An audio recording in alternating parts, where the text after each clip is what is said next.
Hello everyone and welcome, this is Kirya Does Things, I'm Kirya, and today we're going to talk about the F1 fantasy game, and unfortunately we're going to talk about the Spanish Grand Prix that happened a few days ago, and we're going then to talk about the Austrian Grand Prix. So, I had an absolute mare, a disaster.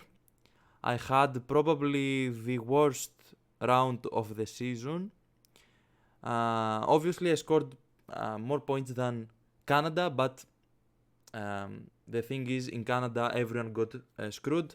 However, in Spain, in Barcelona, I did I made a lot of mistakes. I completely went all for Ferrari, which was probably more of an emotional decision rather than a logical one. I made mistakes, and that means that we are now 2119th, not 19th, and 19th, no, this number, and we are 12th in Greece. So we lost about. I was around a number 1000 in the world and 6th in Greece, so we doubled those things because I went all for Ferrari. Okay, let's talk a little bit about the others. Magnussen, 4 points, existed in the race, got some overtakes, fine. Sargent, he didn't crash, so that's fine. 1 point is fine for Sargent. And then Bottas, classic good qualifying, bad race for Bottas, so 1 point is still fine. Now, the disastrous parts are obviously McLaren 66 points, fine, just decent enough.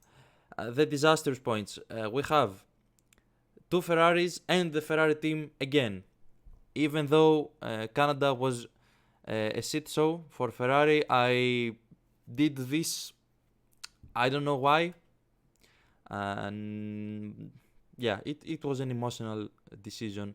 I was hoping that Ferrari would bounce back big time and will fight for the win, or at least be one of them at least on the podium, like something like third, fourth, something like Mercedes did in Spain. That was what I was hoping for Ferrari, because first of all, again, emotional reasons, and secondly, because in the practice data that we have from F1 was saying that was suggesting, let's say, that Ferrari was there to fight for the pole and the win.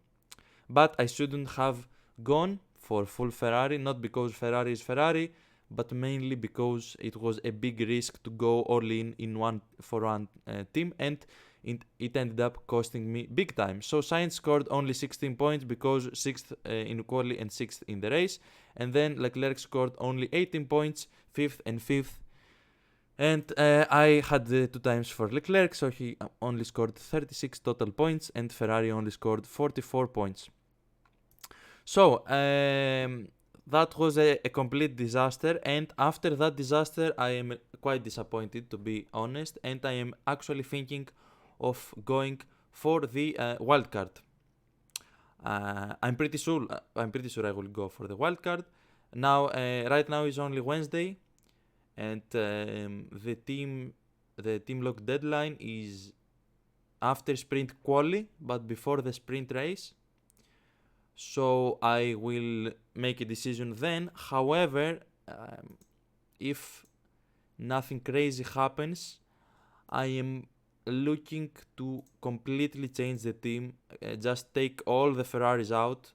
They seem to have fallen in Mercedes and maybe even behind territory right now, so they are not worth it. And I am thinking of going for Red Bull and McLaren. McLaren, as we saw before, scored 66 points, and they are, generally speaking, scoring a lot of points every single weekend now, as you can see. And then Red Bull, okay, in Canada and in Monaco they didn't score well because Perez DNF'd, but as in Spain, Perez didn't DNF, did fine, nothing crazy, but he did fine, which meant that Red Bull with Verstappen's win and the good pit stops that they always have managed to score 82 points. So I am actually thinking of going for Red Bull and McLaren, and then either Verstappen or Norris, and for okay drivers. So I'm thinking of going back to the original. Have pretty much I was with Verstappen, two good teams, Verstappen, and the rest just some other drivers. I'm thinking of going for the same thing. However, I am actually thinking of going for Norris and not Verstappen, because first of all, Norris is on a good run. McLaren is strong. Secondly, he gets driver of the day all the time, and Verstappen feels like he will never get it now because people are tired of him winning. So if Lando does well and finishes second or even wins the race, same thing for the sprint of course, I think that he will again get driver of the day probably. So driver of the day is 10 points, and he's generally performing very very well. So even if he's second, he might still score more points than Verstappen. If he manages to win, he will get a shitload of points, and I like this idea. So that's the first and the second reason pretty much for going Norris instead of Verstappen. The other reason is that if I now fill in my team, let's sort by value, and let's say that I go for like 4 decent drivers, like people that will probably score good points: Hülkenberg, Gasly, let's say Magnussen, and one more, let's say Albon, for example, or maybe some of these guys. If I go for Verstappen, I have to go for Sargent. That's what I'm trying to say. So I don't know if going for Verstappen instead of Norris is even a good thing, especially if I have to get Sargent again in, and I kind of have a feeling that Sargent will get another DNF in either the sprint or the actual race. Also, I thought about going for the 3-time score. However, I think that I shouldn't, mainly for 2 reasons. The first reason is that it might be an overreaction to my bad result, and it might be because I want to get a lot of points and get back to the first positions. Obviously, I'm going to use the 3-time score in a sprint weekend, but maybe not this one. But I am flirting with the idea of going Norris 3 times. The other reason for not doing that is because I will have to go for 2 times for some of these 4 guys with this scenario, this strategy, which is not a good idea. As I have said before, I think I should go for the 3 times while having another good driver in the lineup. So maybe in one of the future sprint weekends, I will have 2 good drivers, maybe a Norris and someone else or something like that, and then I can go for Norris, for example, 3 times and the other guy 2 times. But in this scenario with this configuration, it's not a good idea to go for the 3 times, because the 2 times will be a bad one. Okay, that's my thinking. So I'm probably going for this, or if I go Verstappen, I go for this, for example. I can't even do that. What can I do if I go for Verstappen? Can I even do that? So I can't even go for Sargent. I need 1.5. So if I want to go for Verstappen, I will have to get rid of one of these guys. Let's say Magnussen. Go for someone like Albon. So I will have to get rid of Magnussen for Sargent, not even Albon. Or Albon or Bottas or Zhou, but you get the point. Magnussen usually scores decent F1 fantasy points, so it's a bigger loss to do this. So I'm leaning towards this. I also think that both Verstappen and Norris have a great track record in Austria, and I don't know. I have a feeling that Norris might manage to win this one. So something like this is probably my thinking right now. Let's just entertain the idea for a moment to go for two decent drivers. Again, in this scenario, I'm not going for the 3 times, so it doesn't matter. But let's say that I want to go for two drivers. Again, that means also that I can't have Norris pretty much and no Verstappen, and also I think it means no Red Bull. So let's say that I go for Mercedes because Ferrari seems to suck completely and get rid of, I don't know, like Albon.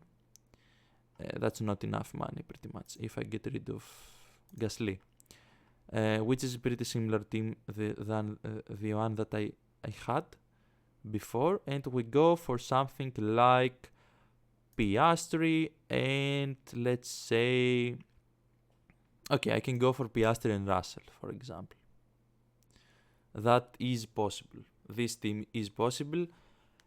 Maybe it's okay. Maybe it's an okay team if Mercedes seems strong and Piastri does well. They seem strong, and maybe that's more logical. But if Norris seems to have again like a big advantage over Piastri, if Mercedes seems decent but not close to challenging that much, it will probably be, and Red Bull seems really strong. It will probably be a better idea to go for the other one. So maybe this one. Maybe something like this. Maybe, I guess, if Ferrari seems strong for some reason, I can go for something like maybe like this one. Or instead of Sainz Leclerc, maybe something like this. Potentially, Ferrari and McLaren seem strong, but I don't think that's very possible. I feel like Ferrari and Mercedes might fight again for the other positions after Verstappen and Norris pretty much, and maybe even Piastri or even Perez. I don't know if he feels crazy enough. So yeah, that's my thinking right now. I think I will make those videos earlier in the week because I'm making them right now usually in the time between FP3 and qualifying, and I don't think it's a good idea to put them out there that time because people want to have a lot of time, I guess, to see F1 fantasy videos to decide what they want to do. So today, Wednesday, I will try to upload this one. And yeah, my thinking right now is something again like like this, like where is he? Gasly. Yes, something like this is what I am thinking right now. So yeah, that's my thinking for the F1 fantasy game. I hope I do. Oh yeah, one more thing. I just remembered. I will probably go for the no negative chip because it's a sprint. It's Austria, gravel. There is gravel everywhere, and if someone touches with someone else, they go in the gravel, and that means DNFs. And because it's a sprint weekend, that means more chances for more DNFs. So I will probably go for that one, the non-negative one. And yeah, so now I'm actually done with the video. So thank you for watching, and like and subscribe if you want to do that. And we will talk more F1 fantasy, hopefully with some better results in about a week, because after Austria we have again in a week's time the next Grand Prix, which will be Silverstone. So yeah, thank you for watching, and I will talk to you in a week's time. Bye.